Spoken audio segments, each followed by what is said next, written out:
All right, so my first question to you is, Mahi, what do you think of both the cars today? We've got the GLB and the EQB on stage.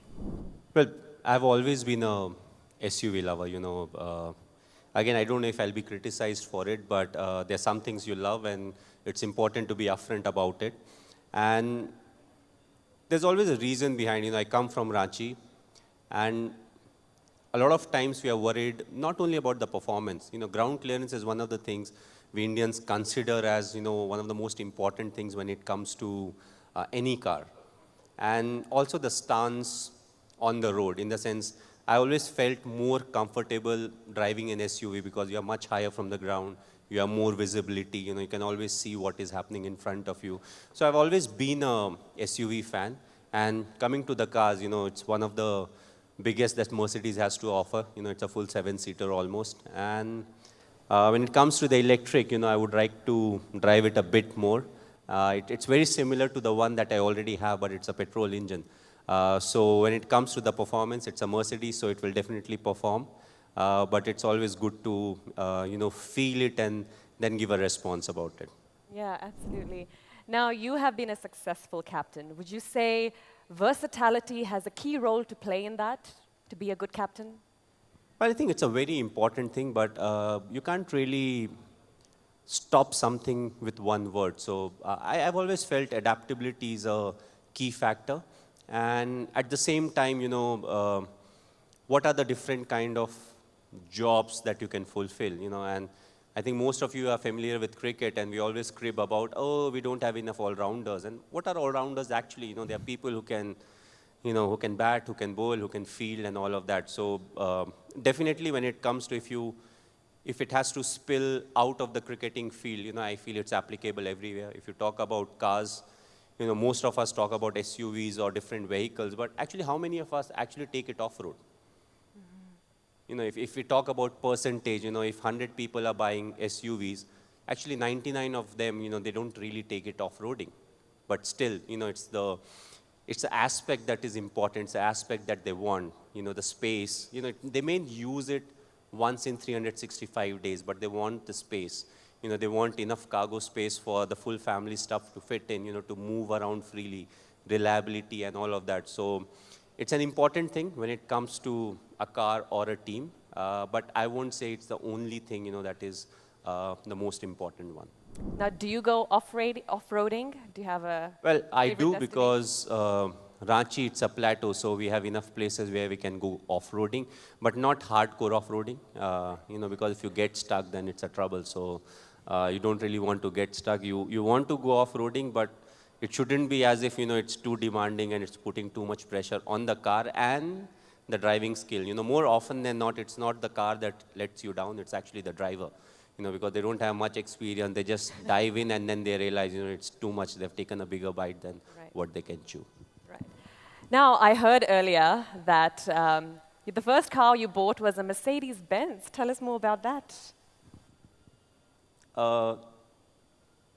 It's a memory. It's not a very fond memory, not because of the car, but it was a GLS 63 AMG. One of my friends in Australia had it, so I came back and I ordered one from the UK. Yes, that was my first car. I've always been a G-Wagon fan, but with the GLS 63, it had the luxury and the performance, so it really pulled me over. Now, is there another Mercedes-Benz car that you're eyeing next? It's a G-Wagon, very plain and simple. If you talk about Mercedes, G-Wagon is one car that always comes to your mind. Yes, you have the Maybachs and everything, you have some of the best cars, but being an SUV lover, it's very difficult, if a G-Wagon is parked there, I'm not taking a step away from it and looking at something else, but it's a personal liking.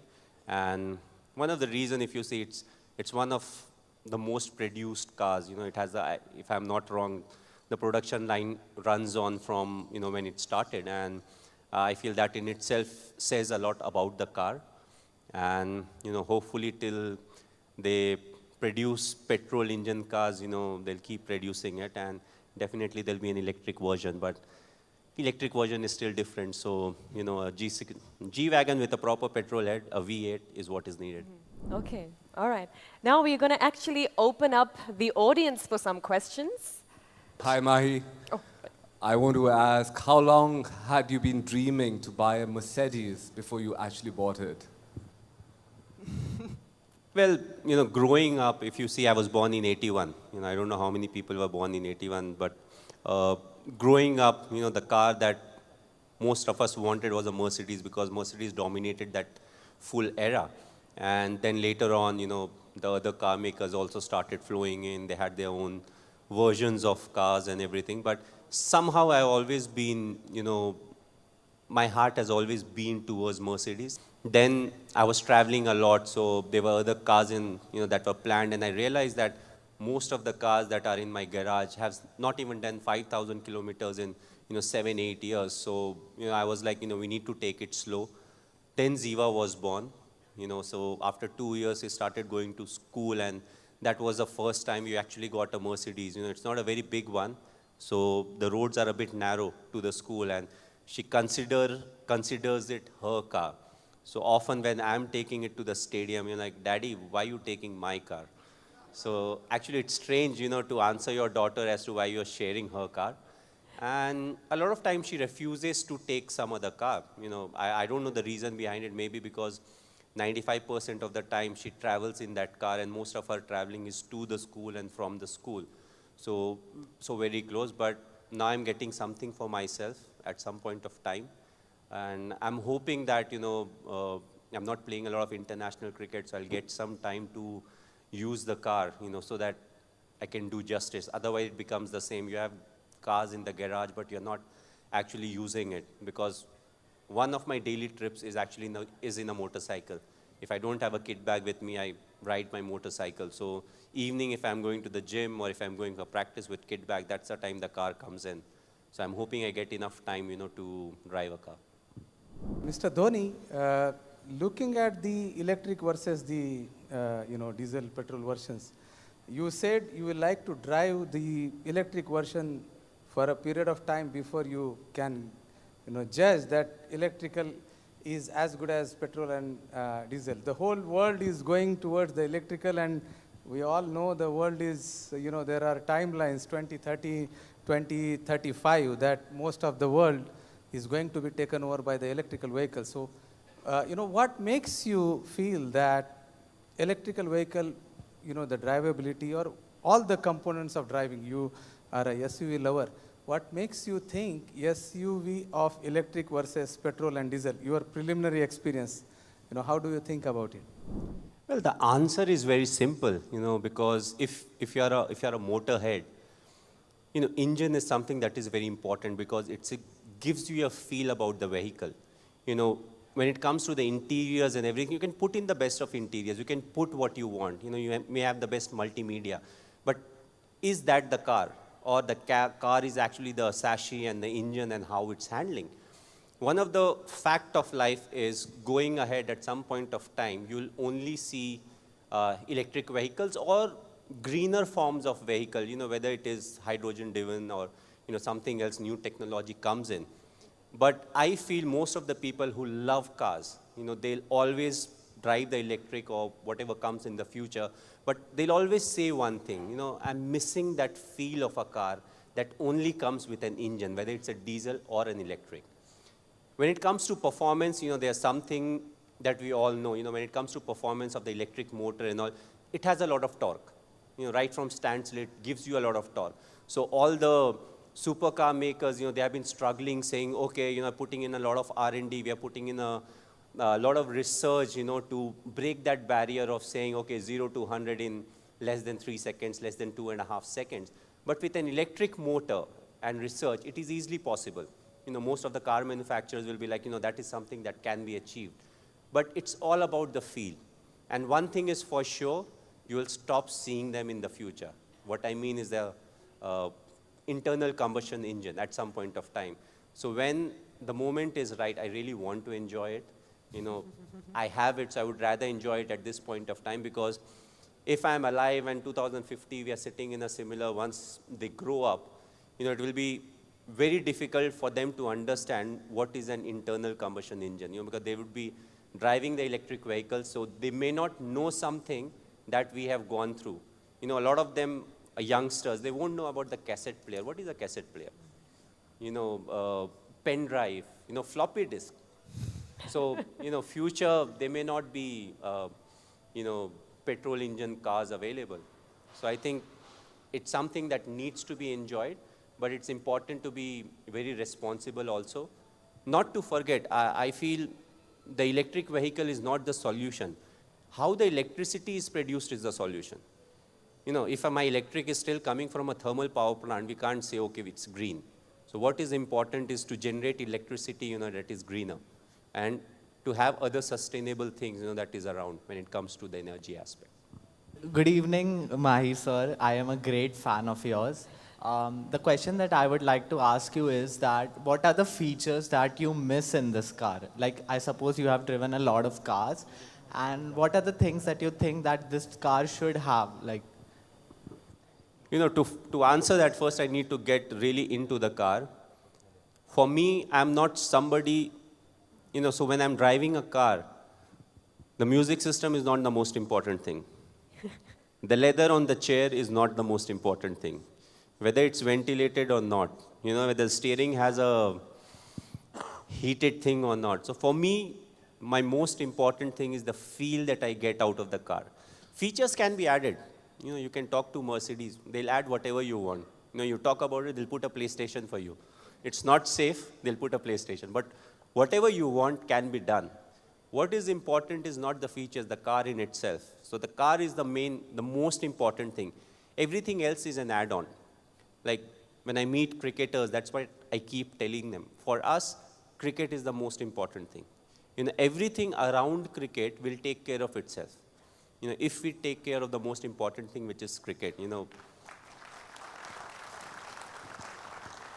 Because in today's world, when I started playing cricket, when I started playing for India, it was 2004. There was no Instagram, there was no Twitter, nothing. Now a lot of people are worried about likes, followers, this, that, but that's not the core subject. As cricketers, we are supposed to try our best, to represent the country and do well. If we take care of that, the followers will take care of themselves, the likes will take care of themselves. So you always need to differentiate. But yes, that is cricket, this is a car, you'll always be spoiled with what all you can get. And I'm definitely sure whatever you want, you'll get in a car. Till you don't want it to fly, it will come in the future, it will fly also. I have a simple question. For someone like me who's, a regular person, the kind of car I drive is extremely important, because it kind of speaks about what I want to portray about myself or my image or what I like and dislike. How is it for you, from the position you are, how important could a car be for you? Well, I think for me, it has always been important to be myself. So I don't think I can be defined by the car or the bike I ride or drive. If I'm a good person, I'm a good person, irrespective of what I'm driving. I may be driving something that is not considered as a gentleman's car, because at the end of the day, if I am a gentleman, they will consider me as a gentleman. So for me, it's not the car. If I want to enjoy a car or a bike, I will enjoy it. Because every car has something different to offer, and why not explore it?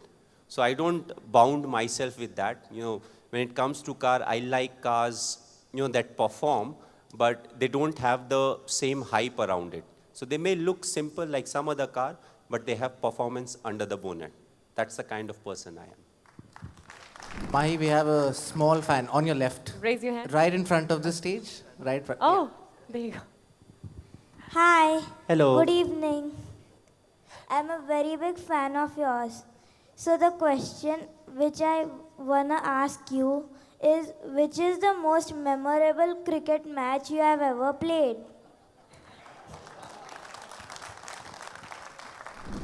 Well, there are lots of matches that we have played, that we remember throughout our life. But if you talk about moments, so when I talk about it, a lot of people say, oh, it must be the 2007 World Cup or the 2011 World Cup or 2013 or some other moment. And I always say, no, it's not that. It was actually 15, 20 minutes before we won the 2011 World Cup. So this was in Wankhede. the whole stadium was singing Vande Mataram. I don't get goosebumps for some odd reason, I don't know why, but literally my ear, they were moving. And those 15, 20 minutes, I feel that was the moment it would be very difficult to recreate unless some other stadium in India, we are playing the finals, we have a very good chance of winning, and they start doing it.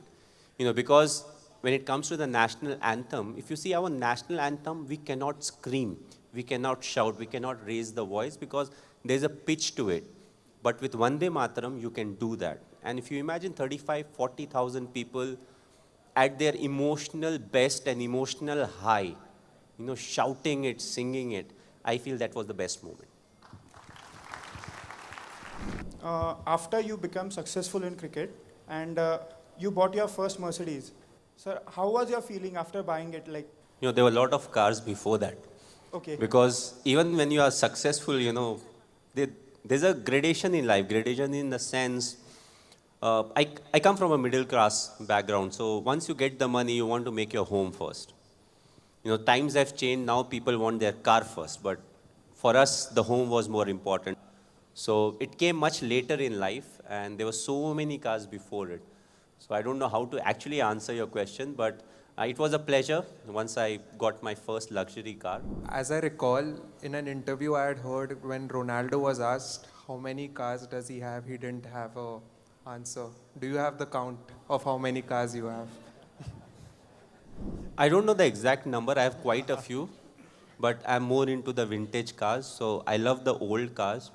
I see a lot of people with gray beard and less hair. So they would agree with me that, the time when everything was more solid, even the bumpers used to be steel, the engine was more raw, that was the time, the character of the car was very strong.